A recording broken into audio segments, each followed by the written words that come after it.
आज जिन आचार्य जी के बारे में हम बात करने जा रहे हैं उनके जीवन परिचय के बारे में काफी कम लोग ही जानते हैं। हम बात कर रहे हैं परम पूज्य श्री अनिरुद्धाचार्य महाराज जी का, जिनका जन्म 27 सितंबर 1999 को जबलपुर मध्य प्रदेश शहर में हुआ था। बता दें कि भाद्र पक्ष मास में कृष्ण पक्ष की त्रयोदशी तिथि को बुधवार के दिन नर्मदा महाराज जी बाल्यकाल से ही अपने गाँव के राधा कृष्ण के मंदिर जाकर ठाकुर जी की सेवा करते थे और खूब भक्ति पूजा करते थे। इसके साथ ही अपने पारंपरिक गौ भक्त परिवार से होने के चलते वे गौ माता की सेवा करने में काफी आनंदित महसूस करते थे। यहाँ तक कि उन्हें गौ माता के बछड़ों के साथ खेलना काफी अच्छा लगता था। केवल इतना ही नहीं, इसके अलावा जब महाराज जी गाय चराने के लिए जाते थे तब हनुमान चालीसा और गीता भी अपने साथ लेकर जाते थे और हर रोज सस्वर पाठ किया करते थे। वे अपने सहपाठियों से भी पाठ करवाया करते थे। इस प्रकार बचपन से ही सेवा और धार्मिक ग्रंथ में रुचि होने से महाराज जी को श्री धाम वृंदावन में ठाकुर जी की कृपा से वेद पुराण और शास्त्र का अध्ययन करने का सौभाग्य प्राप्त हुआ था। ऐसे में काफी कम उम्र में ही महाराज जी ने शास्त्रों को कंठस्थ कर लिया था। बता दें कि महाराज जी ने श्री धाम वृंदावन से ही रामानुजाचार्य संप्रदाय से ही ठाकुर जी के परम कृपा पात्र परम तपस्वी और तेजस्वी गृहस्थी संत श्री गिरिराज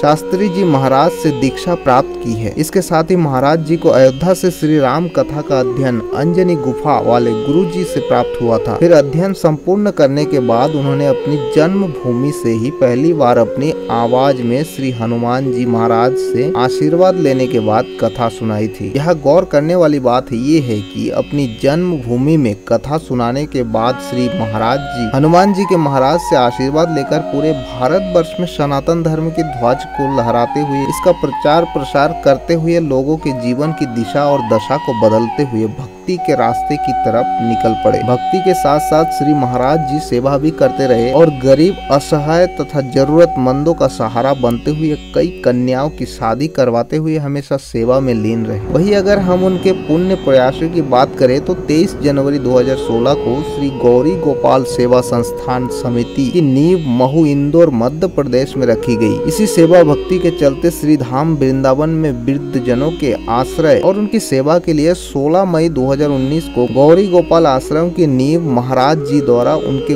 गुरु जी के और कई भक्तों के सन्निध में रखी गई, जिसका उद्देश्य केवल और केवल वृद्ध जनों की सेवा करना, उनके रहने खाने के लिए समुचित व सुसज्जित व्यवस्था करना ताकि कोई भी वृद्ध जन बिना घर के और बिना भोजन किए भूख से न सोने पाए। बता दें कि पूज्य श्री महाराज जी अब तक करीब 500 से ज्यादा कथाएं पूरे भारतवर्ष में कर चुके हैं। आपको जानकर खुशी होगी कि श्री महाराज जी द्वारा आयोजित हर धार्मिक कार्यक्रम वृद्ध माताओं की सेवा के लिए समर्पित होता है। श्री अनिरुद्ध जी का जीवन परिचय जिससे हर किसी को प्रेरणा जरूर लेनी चाहिए।